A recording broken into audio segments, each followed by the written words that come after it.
Coach Bob with you today, and today, man, we are going to be talking about riding pain. Not that riding is a pain, but you can, when you ride, brother, you can be in pain. Let me tell you, it can hurt. Make sure don't get killed here. That's a busy little four-way this time of day, isn't it? I remember when you could drive out here and not see a single car.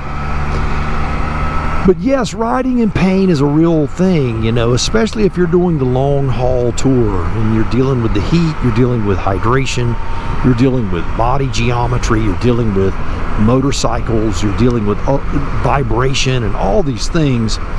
So there are a lot of factors that come into play in this. But what we're going to try to do is give you a no-nonsense approach that you can actually do that's going to make your ride a lot less uncomfortable. And it's really important. So, but before we get going, if you would do me a favor, give the video a big old fat thumbs up, because you know a regular one won't do. And then leave a comment on your comment, and start yapping. All right, so let's start at the top and we'll work our way down. I think that, you know, that might be a nice systematic approach. All right, so the first thing we're going to talk about, starting at the top, is going to be your head and your neck. Your big old fat head and your big old gooseneck. Now, you may not have a fat head and a gooseneck, but I do. So let's deal with those issues on the table. So with your head, let's talk about one thing that is a definitive problem, and that is a bad helmet or a bad fit. Now, those are not the same thing, by the way. A bad helmet and a bad fit is not the same thing. A bad helmet would be, I'm just going to say this, a helmet that you go, man, I'm going to spend $200 and I'm going to get the cheapest helmet that I can. It's going to get me legal. It's going to make me safe. And then I'm going to ride 1,000 miles a day and expect my head and my neck not to hurt. That's not going to happen. I'm just going to tell you. When you buy a less expensive helmet, one of the things you're going to have the negative impact of is weight. The heavier the helmet is, the more it's putting that pressure on your big old noggin in your neck, and you're going to feel that over a long day's ride. You're going to feel it with a quality helmet, but with a cheap helmet that weighs a ton, it's really going to make a big difference. So get a good quality helmet and look at the weight of a helmet. Look, 200 grams doesn't sound like anything, and it really isn't. It's 200 paper clips.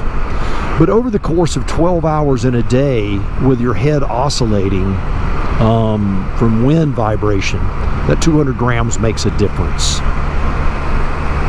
Because that 200 grams is amplified through oscillation. So let's talk about what a cheap helmet does as far as head and neck oscillation. Well, you know, Shoei does a huge study when they design their shells, and so does Arai, on how much your head vibrates at certain speeds. Now, I'm not talking a mild thing where, you know, your head goes blop, blop, blop. I mean very subtle, thousands of oscillations that occur over the length of a ride, where your head is just, that little wind buffeting occurs. We feel it in the vibration. Well, we feel the big ones, right? We don't feel the mild, subtle vibrations that are occurring. So wind tunnel testing in a more expensive helmet has happened. Now, does that mean that a less expensive helmet can't do that? No, some of them do. Some of them will take a Shoei helmet and they'll steal from their design. They'll take it and then they'll change a little thing here or a little thing there, and then they'll call it theirs, and that way they don't have to spend the money on the research and development. I do believe, though, in the end, the subtle changes that they make are normally negatively impact the original design. So, am I an expensive helmet fanboy? I am. I would say if you have to buy a cheap helmet to get in the game, do what you need to do to get in the game. But then if you need to save your pennies for a year to buy a quality helmet, it is well worth it. The proper fit to a helmet. Now, Shoei and Arai both have internal pads that you can purchase to make your helmet fit better on your head. Also, look for hot spots on your head. I develop a hot spot on every helmet I've ever had, right in the center of the crown of my head on the front, kind of. And it's just, I think it's just the shape of my big old fat head. I got a little bony spot there, and It just rubs, and that's just what it does. It's not problematic, but it's there. A good quality helmet and a good proper fit will save you a lot of trouble with head pain and neck pain. So let's say you've gone through your day and it's like, well, heck, my neck is hurting. What am I going to do now?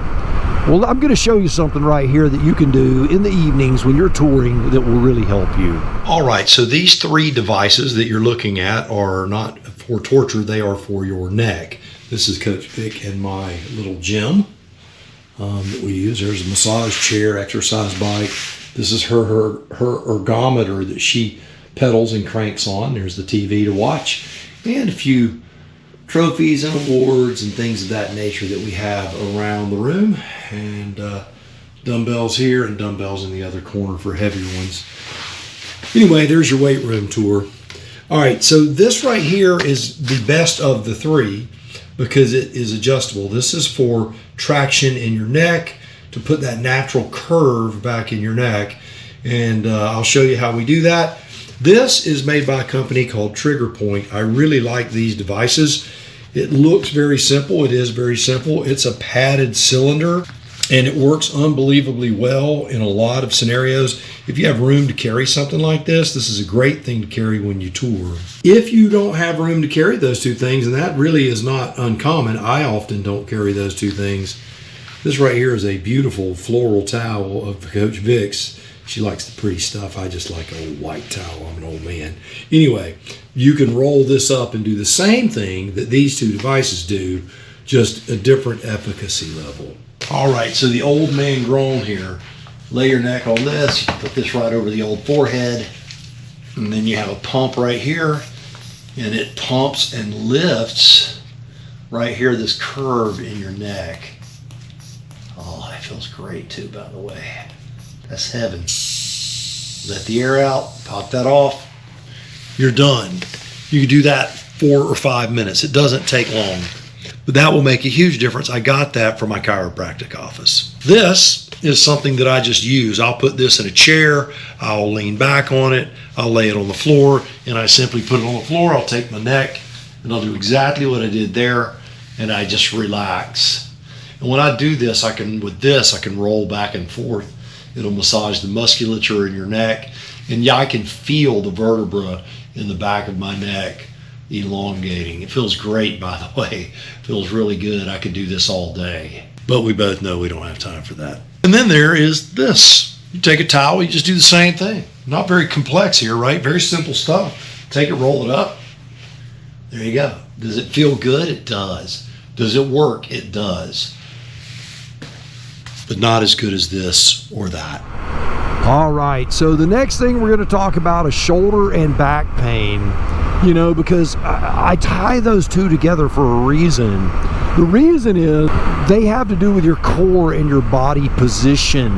Now, your body position a lot of times is predicated on how tall you are, how long your arms are, what type of motorcycle you have, what is the bar position on the motorcycle. All of these things are somewhat adjustable, but can you get the average motorcycle and do okay on it? I think you can. Now, I'm 6'3", 6'2" probably. I'm old. I shrink. You know, old people shrink. So 6'2", we'll say, about 210 pounds right now because I've packed on a few. We'll talk about that in a little while also. But so 6'2", 210, and I'm riding. What is going to happen to my back if I'm slouching? Most motorcycle riders, and you see it, I call it the Harley curve. You'll see them, their legs will be out, you know, on their forward controls, and then their back is slumped over, and then basically from their shoulders to their hips looks like a C. That's bad, man. That is bad. It is bad for your spine. The musculature is strained, is absolutely bad for your musculature. It's horrible for your posture. It's terrible for your rotator cuffs. It's just bad all the way around. And I see guys do that for hours, and they get off the bike, and they are decrepit, man. They're decrepit. And they're like, why are you riding up so upright? What are you, like a, you know, like a nerd? What are you doing? No, I have the proper riding posture. You develop that over time, by the way. You don't just get on a motorcycle. The natural inclination to get on a bike is this. So here's where I am. Here's where I try to be. Here's your natural posture. That. Now, you may not be able to see that, but that spine, big old buzzard in the road, with that little curve in your spine over time can really create problems for you. So good posture, shoulders are square, your back, you're upright, and this requires core strength. So that core strength is not created on the motorcycle, it's created off of the motorcycle. You can do little bicycle kicks, you could do all kinds of little core exercises. I'll show you some of those right here. All right, so what can you do on the motorcycle if you find yourself doing that slouching? Well, there's a couple of things you can do. There are some exercises you can do on the motorcycle. And here's what I mean by that. So you're riding along and your back is hurting. You've been doing the Harley C position. And now you've decided it's time for me to sit up and get my posture in order because my back is starting to hurt. So sit up straight, square your shoulders up, get your elbows out, tighten your core. Exhale, keep it tight. Inhale, keep it tight. Exhale, keep it tight. Do that for around 20 seconds for 5 to 10 reps.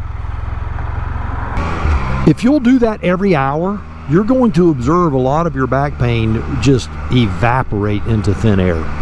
You will be amazed how much of your back pain will just go away from doing that little simple task. It's really important. So your posture, squaring of your shoulders, what happens when you ride in that C-shaped position is your shoulders are prone to droop. And when you do that, I don't know if you ever felt it. If you're not conscious of it, you probably don't feel it. But if you think about it, you'll feel it.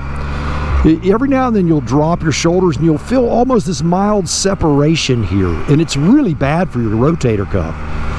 So that squared up shoulder position, there are some exercises you can do in the gym. Anything that builds your deltoid, that's this muscle right here, which would be, I'll show you a few of those as well.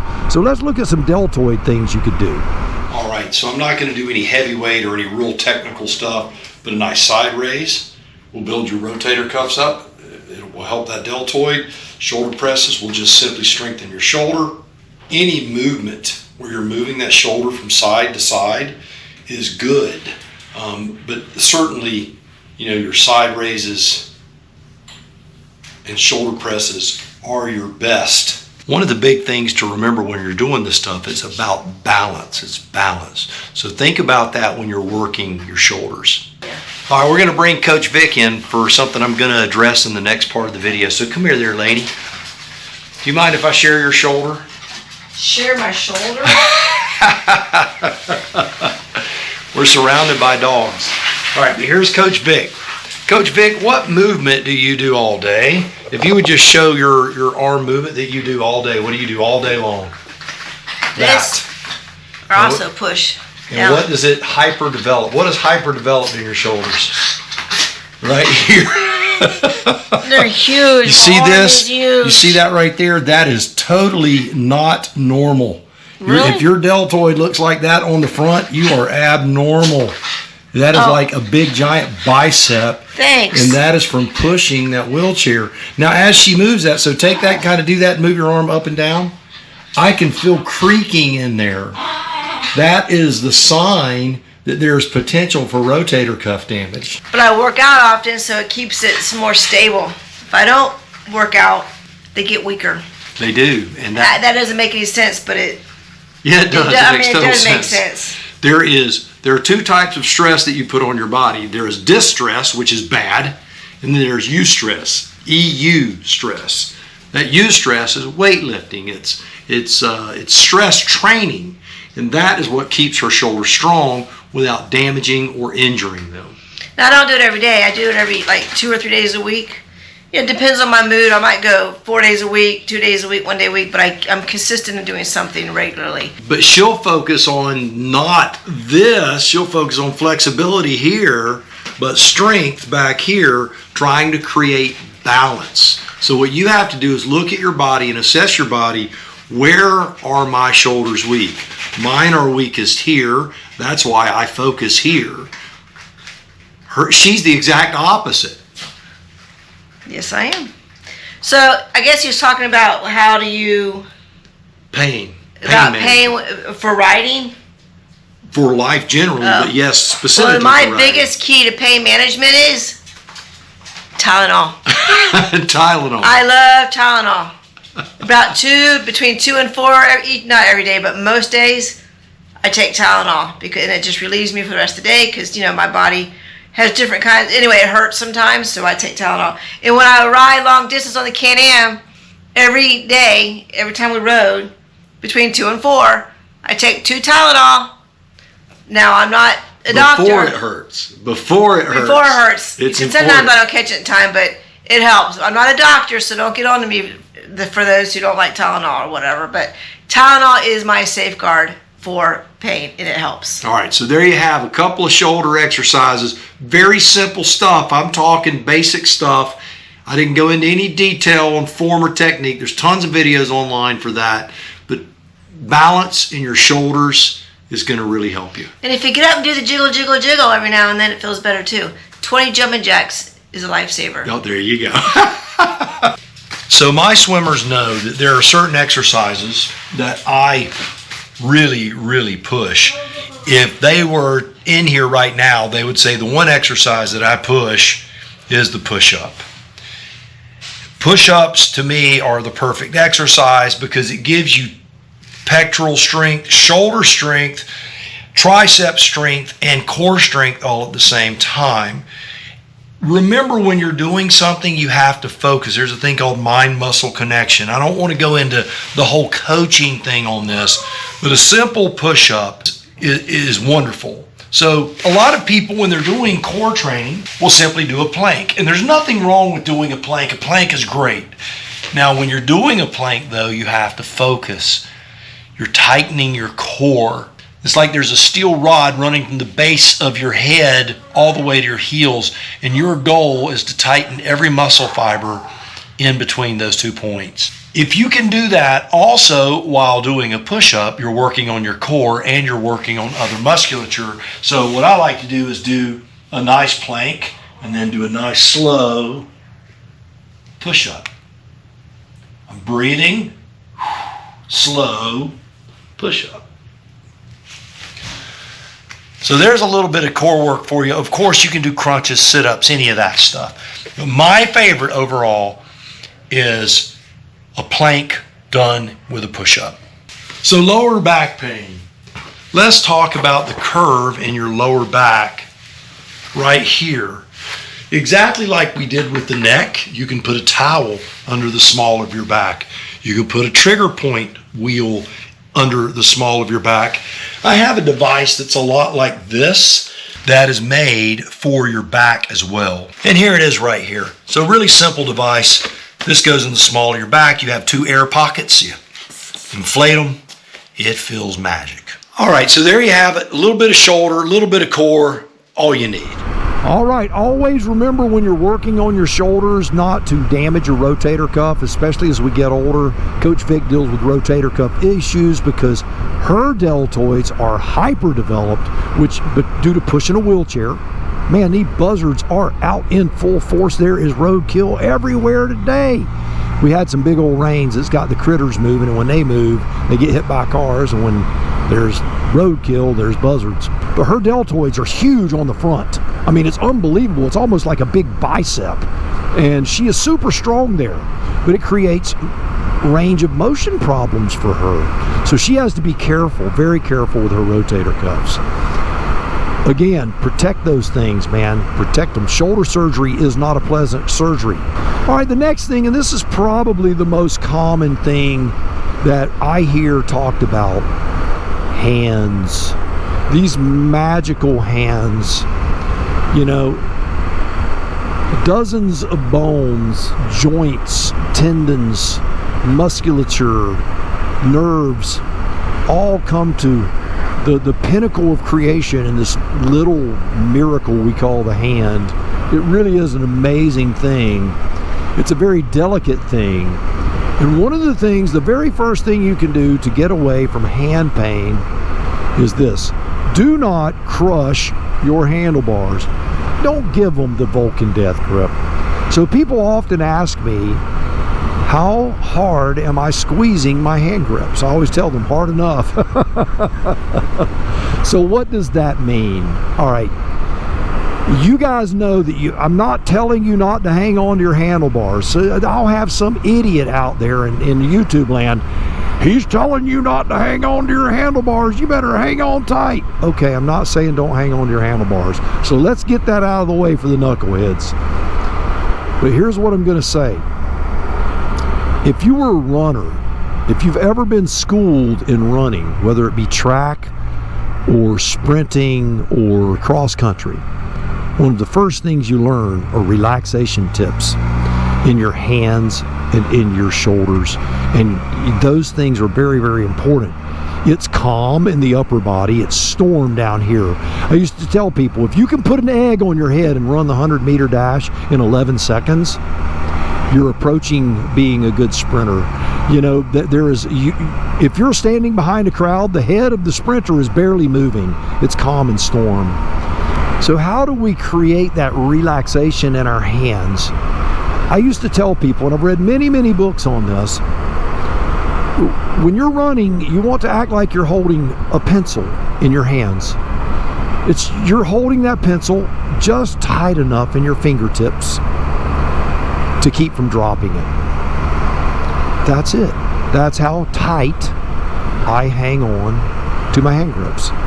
As my fingertips come together, that amount of tension is all that I'm doing. You can hear when I describe it, I even calm down.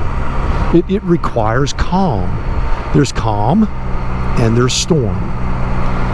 When I turn, am I doing it with my grip? No, I'm doing it with a push and a pull. In my acceleration, am I doing it with a grip? Mildly, only enough to have enough pressure to turn the throttle. You know, these motorcycle racers that race MotoGP, they develop arm pump. That's their forearms will pump up, and they have to have surgery. It's a very, very brutal looking surgery to me. They cut that sheath along your forearm and drain the fluid out of there, and those guys will be riding within 3 or 4 days like that. It's awful. It's just awful. Those guys are studs, man. They're tough. They have to maneuver their body and support their body weight, but when they're just riding along, they're not putting the Vulcan death grip on that motorcycle. It is here that they're supporting their body weight. It's calm and storm. Now, we don't have to have our core tight all of the time because we're riding in a more relaxed position, in a more relaxed environment. However, that core development is critical to not having back pain like we discussed earlier, and it's also critical in not having hand pain because it keeps you from doing this. When you do the Harley C, when you're on an upright position motorcycle, you lean forward like this, you put the pressure right here on the palm of your hand, and there you are. That's why sport bike riders suffer. And most of these sport bike riders, they're doing it wrong. They have no idea what they're doing. They think they're doing it right, and they're putting all their weight on the palm of their hands, and that's just not the way it's done. So nervous system pain in your hand, real thing. Can you do anything to mitigate that other than your grip? Well, you know, there are people who put cushion grips on there for vibration or whatever.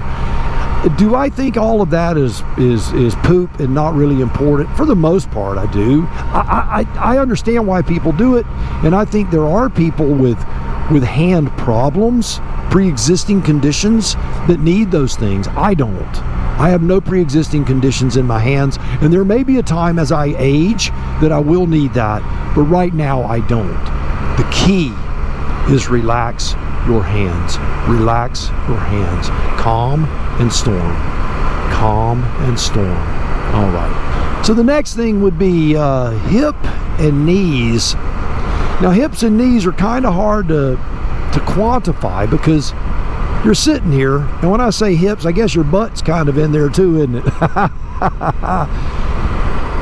So your hips and your knees, the big thing is realize that when you're turning and when you're doing things left to right, those hips and knees are what's engaged. It's always good to exercise those a little bit. definitely work out those muscles a little bit. It doesn't have to be a radical thing. You're not Mark Marquez. You know, I'm Coach Bob. I ride a Can-Am Spider. I tour. 55 is fine for me. I'm not in a hurry to hurt. So just understand, flexibility, I would say, is the most critical thing in your knees and your hips. So stretch before getting on the motorcycle. Stretch in the hotel room at night. Another thing that you can do to mitigate pain, especially for men who carry a wallet in their back pocket. I carry a Ridge wallet now. That's a little, maybe if I remember, I'll drop a picture here. But the Ridge wallet, it works great. It's wonderful. But the Ridge wallet is really, really good. And there are a lot of copies of it out there that I'm sure work just fine. You can find the one you want, but it will make you carry a little bit less, and you carry it in your front pocket, and it's small, so you can drop it in your, you know, in your glove box, that sort of thing. Also on your butt, you know, your seat has a lot to do with that. You can come to your own conclusions on that. I'm going to tell you, a more firm seat is better for touring. A softer seat is better for less than 100 miles. A soft seat, what it does is it allows your butt to kind of sink in. There's these weird spots as you continue to sink deeper and deeper into it. And it just creates problems, and it creates more pain and more heat than you would think. So a firm seat for touring is a better option for you. Now, Coach Vic has to contend with things that a lot of folks don't have to contend with. Her being paralyzed, a firm seat, what it will do with her is it will put pressure on certain points.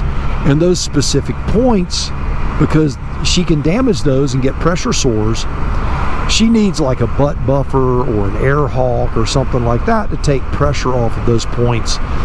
So I'm not going to tell you that a firm seat is definitely the way to go for you, or a soft seat, or a butt buffer, or an air hawk, or whatever. You're going to have to figure that one out on your own, but I would say definitely experiment with seats and seat cushions. Your butt will tell you what it needs. All right, so last but not least, your old lower extremities, your feet. You know, your feet, they don't really hurt from riding, but what they do is they will go numb and they will swell up like balloons. Now, I don't experience a lot of this. I will experience the numbness in my toes, and Coach Vic will experience super swelling due to circulation issues because of her paralysis. You know, one of the things that I believe in, because I used them when I was doing Ironman training and marathon training, your legs would hurt, your lower extremities would hurt, and they would swell up at night. And I found out a long time ago, if I would wear a sock, there are socks, and I'll share some pictures right here in brands that we utilize, that if you wear this sock, it's more than just a support hose like someone will wear for varicose veins. It really does help you with the circulation in your lower leg. If you're working out, if you're training and your feet are swelling, or if you have, you know, heart condition where your feet swell, or any of those things, these socks will help. They will help you. I love them. I wear them still. I don't wear them as much as I used to because I'm not running, although I probably should be. Maybe I wouldn't be so freaking fat. But these things really do help with your foot swelling. Now, my numbness in my feet doesn't have to do with swelling. It has to do with the nervous system condition that my body is in. But I do find that if the blood flow is a little better and my feet don't get so hot, it doesn't seem to be as bad. There's a sock that I wear made by REI. I'll drop a picture of it here, that will help with heat. It will not help with your circulation. But as far as heat is concerned, these things are the best thing I've found, and I really like them. They're made out of wool, like a merino wool, and they're really just a sock liner, and they work fantastic. They just work fantastic. Also, wearing the proper shoes, you know, motorcycle boots, they absorb vibration. That helps. So when I wear my AlpineStar boots, my feet don't hurt as bad. On an adventure bike, it's absolutely critical where you're standing a lot to have a real firm sole. All of these things make a huge difference. So look at your footwear, look at the socks you're wearing, and also, you know, when you get to that hotel room in the night, don't feel bad about propping the old dogs up, letting them recover a little bit. So is there anything else you can do for pain? There is, and one of them, and this is the Coach Vic book of pain management. Every day when we're touring and on the Spider, or whether it's in a car or whatever, not only is she wearing her little socks that keep her tootsies from swelling up, she takes Tylenol. She takes extra strength Tylenol. She says that it is a great way of treating pain before it begins. So she doesn't wait until she's hurting to take it. And she doesn't take it all the time. You know, is taking too much Tylenol bad for you? It probably is if you're taking it every day or your whole life. Is it going to damage you? Well, check with your doctor on that. I'm no doctor. Also, when you look at inflammation, you know, the Advil, which is ibuprofen, you can take that. You can alternate between Tylenol and ibuprofen. Now, am I suggesting Dr. Bob tell you to do that? No. Do your research on that. Is that what I do? Yes, it is what I do. I don't hurt, I don't swell, and I take that when I'm on a super long tour. I'll do that. I didn't do that 5 years ago, but I do it now. Things have changed. I'm a different man. All right, so we've dealt with the noggin, we've dealt with the shoulders, we've dealt with lower back pain, we've dealt with hips and glutes and knees and calves and feet swelling up and everything in between. If you have any suggestions that would help your fellow rider not hurt, that would be wonderful if you would share that in the comments. And you can share those comments right after you give the video a big old thumbs up and subscribe to the channel. All right. Well, there you have it. Another one is in the books. I want you to do me a favor. Yes, you, go out, buy the motorcycle of your dreams, eat right, take care of yourself, and remember, if you're not having fun, you are most definitely doing it wrong. Now you go seize the day, and I will see you on the road real soon.